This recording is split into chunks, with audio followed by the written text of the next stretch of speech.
Hi, my name is Linda Rogers and I joined with Paul Lennon in support of the 7 demands he served to all ministers, TDs and government parties on the 24th of September.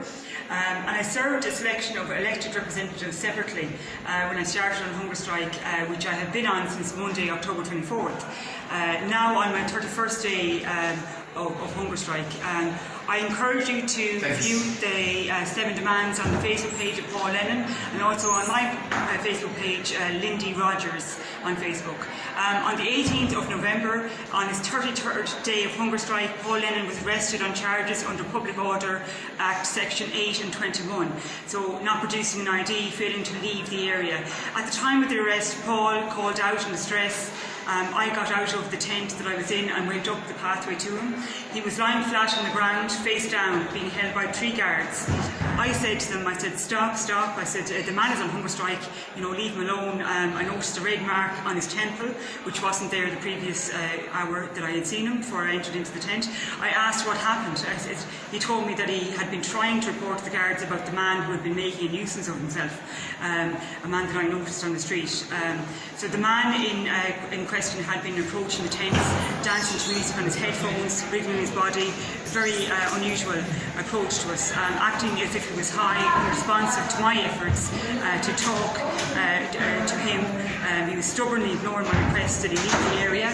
He may have been searching for his vape pen, which I found later that morning, so I might attend very close to the tent. He was at first friendly, addressing Paul in a friendly way, and Paul addressed him as brother, as he would other people, hi brother, he'd say. So Paul told him as assertively but kindly to go home and sleep it off. And I feel Paul was only acting as a security guard because he was on watch at the time. He was security. So during the arrest, I tried to pick up my phone, which is on the ground, which Paul had been using to train the guards for my prompting to him to do so. So I needed the phone for my own security, as I would be remaining there in the tent the rest of the night. I was on my own. So I bent down and reached for my phone, and the guards saw me and doing this, and I was then threatened with arrest. They said, if you keep this up, we'll arrest you. So if I touched the phone, one guard actually assaulted me in this process. He slapped me away, which I was amazed at. So I was left to find other helpers to keep watch during the nights over the next couple of days. A few people I trusted volunteered to take shifts on nighttime watch with me, so I thanked them for that. I rang at first to Store Street to inquire about Paul's welfare and where I assumed he was being held. The guard at first was not so forthcoming with information, but I persisted until it was established that he was known to them, and he was well. Though I warned if I heard otherwise, I would be approaching the papers to make any harm to Paul known about. So I tried to remain focused and continued engaging with the supportive public and exploring avenues to achieve our goals on hunger strike. On the 20th of November at about 6:45 a.m, I was walking around the tents after the last volunteer had left. So I saw them moving a surveillance van from one side of the street of the tents to the other, which was closer to the spire. So I then saw a guard the vehicle arrive with 2 guards in it. I soon recognised that one of them was Sergeant Mark Eccles, who was the inspector who had made himself known to Paul and I previously on the 3rd of November. So he was offering his assistance at that time. He was empathetic to our cause, to our efforts. So if we had any trouble, he was there for us. But the superintendent and sergeant approached me at the tent. Sergeant Dave Moulton said that they were there for camps removal from the area, as the complaint was made to Dublin City Council. And he told me that if I didn't comply, I would incur a fine of €4,000. So he asked me, do you understand? He said. I said I did not understand. I asked the reason why are we being removed? I have every right to protest. So he asked me, are you homeless? And I said, I am. I'm here. I'm residing at the camp at GPO. So I think he wanted to assess whether I had some place to stay. And so I said, no, I had no. This is my home. This is my abode here. So I explained to him my reasons for being there for my hunger strike, for our hunger strike, to advocate for the Irish homeless to get our 7 demands met. That guard seemed to be making personal judgments about Paul's hunger strike to me in that distressing moment where I just couldn't believe what I was hearing. He was slandering Paul, using unnecessary judgmental language, which I felt was extremely unprofessional and unnecessary, impertinent to his purpose for being there at hand. So I addressed Sergeant Mark Eccles. I said, I reminded him that he formally promised me to make himself available if we needed assistance. But now Mark, he turned his back. He just was ashamed, averting his gaze. So he turned his back and ignored me. So I confronted him on the fact that he wasn't a man of his word. So I saw one of his colleagues starting to cut one of the tents, and I was looking up saying, this is excessive. I said, I called out for them to stop. I said it was locked, that cutting was excessive, and I said I could open it for them if they could just let me. So I let them know that there were many valuable items owned by the occupants of the campsite, some of whom were away at work. They would be there back returning as usual the next morning to continue the morning security for us. That they would need their things, their valuable items. I tried to put that across their clothing. I mean, where were they going to change? You know, their change of clothes were there. So I proceeded to organise the things in the campsite in a careful, orderly fashion. I wanted to avoid unnecessary destruction of property and to make sure everyone from the tents would get their property back. So Sergeant Dave Moulton was also chatting to me, saying he sympathised with the cause, but that was neither here nor there. His actions really told me why he was there. So they also told me I could make my own way to Store Street, although they knew that I was in a weakened state. And at one point, the sergeant said to me, to ring an ambulance. So I said I felt faint. And then he kind of furthered that up with, I have first aid. And I just thought he was patronising me. Like it was just... not what I needed to hear when I was shared that with him.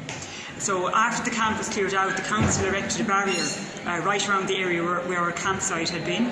And in the next few days, I dealt with trying to separate all the goats that we were allowed to keep according to their owners, so that I could return people's property to them. So in this time after the clearing of the campsite, we were waiting to hear from Paul. And I and others had been ringing since the arrest to find out about his welfare, where he was being held, what would happen, etc. So we found it incredibly difficult to get any information at all out of them, out of the guards. And I have here the Stakeholder Service Charter of the Irish Prison Service, which I looked up on the Department of Justice's website there. So it ensures that the Stakeholder Service Charter ensures the duty of care to the prisoners and the families of prisoners, which has 12 guidelines, and I can say that they failed in this duty of care in many aspects of that charter. So on the phone, one guard told me Paul would have a court hearing on the morning of the 22nd at the CCJ. This turned out to not be the case. 2 friends of mine went to the CCJ that morning and could not find him or the hearing. So all we knew was that he was still on remand in Clover Hill Prison. After the confusion with where the hearing was, I left a message to the chaplain asking him or someone to relay a message to Paul that we wanted to visit, we wanted news, and I was keen to pass on my number, which I did. The first call I got from Paul was soon after I left those messages at 4:17 p.m. on the 22nd of November. His calls were limited to 6 minutes. He spoke to me at the first phone call for 6 minutes 4 seconds. So Paul's voice sounded very weak. He sounded dispirited. He was clearly in distress. One of the first words out of his mouth was that he was being mistreated. Psychological torture were the words that came from him. So he said that they were laughing and bullying him verbally, saying that he was not on a hunger strike at all.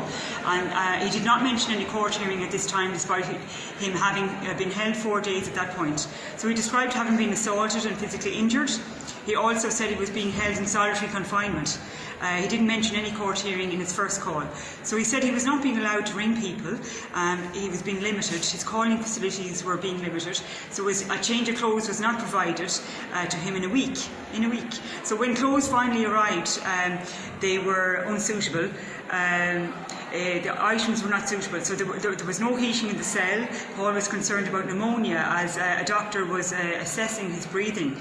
So in all his 4 phone calls of 6 minutes duration, my concern is growing for Paul's welfare at the hands of a prison service. It sounds distressing and abusive to those that they're entrusted to serve in a responsible manner. And also the system is heavily funded to do so, to provide a service. So thank you everyone for this opportunity to share about this experience of Paul's and to raise awareness about the duty of care that every prisoner in this state has. That is their right, their human right. So abuses need to be highlighted. In Paul's case, we're going to do our utmost to explore every avenue. Try and get his freedom. My focus at the moment is to raise the profile of the 7 demands, to meet the challenge, to meet the goals, to gain some success for this, to have the reason that we're on hunger strike. For Paul, it's his 42nd day on hunger strike in the prison cell tonight. For me, I'm a free woman, like 31 days on hunger strike. So to raise the awareness for the Irish homeless situation, Irish homeless crisis at the moment. There's 11,000 Irish homeless registered at the moment, more so dying on the streets. 25 people died in the last 2 weeks, maybe more now. So it's an accumulative crisis. Deaths that we're hearing. It's Irish people that are dying on these streets, and there's families in tents in parks. It's just incredibly overwhelming to have this on my mind, and we're all aware of it here in this country. But so this is for the Irish. This is for the Irish, and so we need to come back stronger and just remain hopeful that Paul will be released as soon as possible. But it sounds to me that he's going to have some challenge ahead of him, because he's being abused in there in that prison service. So anyway, thank you very much, and we'll come out and support us if we make a date there to protest, and we'll come out fighting, and we'll get this resolved so we can go back and focus entirely on getting our 7 demands met in some shape or form, getting the sanitation for the homeless people there. So please share this video and like and just comment under it. We want to hear your comments, want to hear your replies, your responses. And if you have any similar experience of the prison services, please do share it, because we need to highlight this issue. Thank you very much. Okay, thank you.